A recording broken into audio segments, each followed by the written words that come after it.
these days, and the topic du jour for the last couple of days has been Senator Rand Paul of Kentucky's filibuster on Capitol Hill. He got a response out of the White House on whether the White House or the government could kill American citizens on American soil if they're not engaged in combat.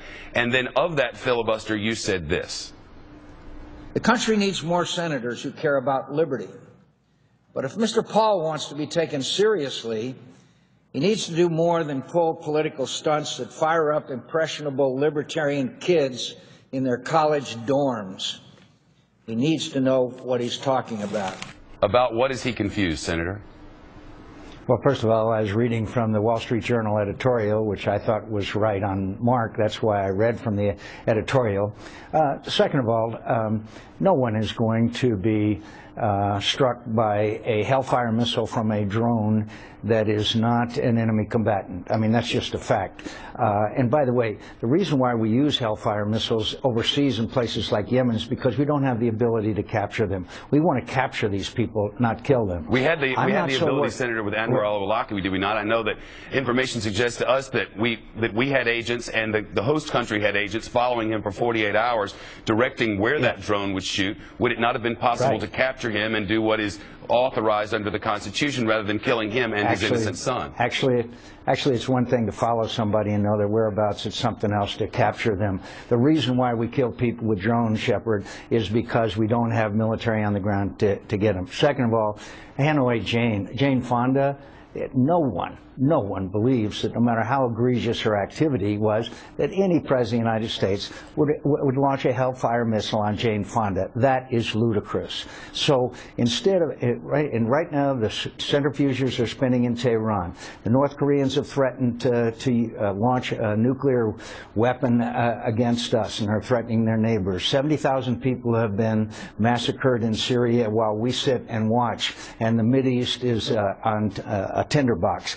That's what we should be discussing. That's what we should be debating, not the impossible scenario. And by the way, I want more congressional oversight. I want the whole drone program switched over to the Department of Defense so that we can have the kind of oversight that it needs. How about this, Senator? We need to have debates in Congress. Go ahead. What about, take it back to the root. After the attacks of 9/11, Congress gave then President George Bush the authority to use drone strikes. Would you be willing to entertain the idea of Congress debating the beginning and where that came from, maybe to better define when and with whom and where we're at war, and to put more parameters on the president's ability to drone? Frankly, that's just what I just said. But I noticed that very few Republicans, if any, minded when George Bush was president about launching drone strikes. So maybe that's logical. But of course, I will repeat, we need congressional oversight. I believe it should be, all of this should be transferred to the Department of Defense. We need parameters as to the president's behavior. We need more transparency. But to somehow translate that into dropping Hellfire missiles on people in cafes in the United States of America, that is not what we should be discussing. But part of this is about technology, and part of this is much bigger. Listen to what Rand Paul said in response to yours and Lindsey Graham's appearances on Capitol Hill. Well, I think it's a good debate. I think they're on the wrong side of history. Both of these senators argue that America is part of the battlefield, so the laws of war apply. Well, the laws of war sometimes don't involve due process, and I acknowledge that. If soldiers if the enemy is shooting at our soldiers, there is no due process involved with that. We shoot back to kill. There are no judges and juries, but America is different. Is America a battlefield? Well, you might think so after at 9/11. If another airplane was headed towards the United States Capitol, which is the one that crashed in Pennsylvania, I am confident that we have the capability and should shoot that airplane down, even if tragically, and I mean tragically, there are innocent Americans on board that airplane. So obviously, if you think that the battleground is outside the United States of America, when everything they're thinking every moment of the day and night night is to find ways they can attack the United States inside the United States. My understanding of Al-Qaeda and most people's is that they'd love to attack the United States and from within.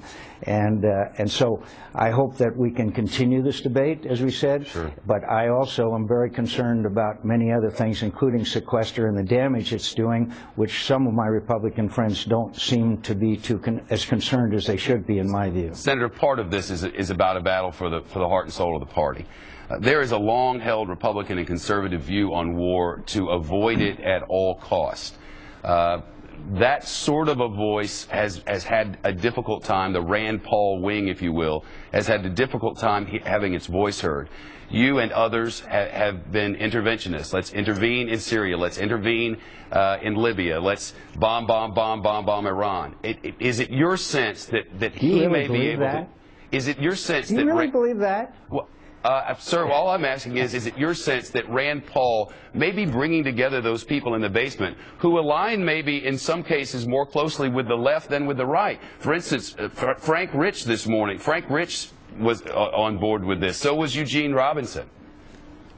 Well, first of all, let me say that Senator Paul was the one vote against the resolution in the United States Senate that said that we should not allow Iran to acquire nuclear weapons. If you're going to go back to this joke I said to a fellow I didn't mean it as a joke, Senator. About bombing, no, it was a joke, and you're saying that I wanted to bomb Iran, and of course, I never. The party of Ronald Reagan is the party that believes that we should have peace through strength, and that's the best way to prevent these things. I'm of the party of Ronald Reagan, and there's been a debate in our party for years and years about whether we should withdraw to Fortress America or not. But to say that we are interventionists is a mislabeling and absolutely false. We are for a strong America, and we believe that's the best way to prevent war rather than a weakened military, which many of my colleagues now support, who are the isolationists, which goes all the way back to post-World War I. Sure. Well, one thing's for sure, Republicans want to win. And another thing's for sure, they haven't been winning in national elections lately. And another thing that's for sure is that there's a battle for the soul of the party. And there appear to be two wings. It appears that Rand Paul just made his entrance onto the national stage. And upon watching your quotes and Senator Lindsey Graham's quotes, the Republican strategist Rick Wilson saw this and said, Senator Graham, and asked if this was representative of the twilight of the old order of the Republican Party. Is the Republican Party changing, and do you think the change is good? After I came home from Vietnam, our military deteriorated to the point where the Chief of Staff of the Army came before Congress and said we had a hollow army. We are doing that in the form of sequestration. And along came Ronald Reagan, who restored our military, restored our strength, won the Cold War without firing a shot. That's the wing of the party that I'm part of and will remain part of, and I believe will be the future of the Republican Party. You can go back to post-World War I, prior to World War II, Charles Lindbergh, Henry Ford, post-World War II, the Taft wing of the party. There's always been that element. But the really winning part of our party is that believes, as Ronald Reagan did, in peace through strength. And that way is the best way to avoid conflicts, including what we are seeing now in the world where the world believes America is and withdrawing, and they are making the kind of conclusions that I think will endanger America's future. Senator John McCain with us from Arizona, sir. All the best, and thank you so much. Thanks for having me on. All right. The TSA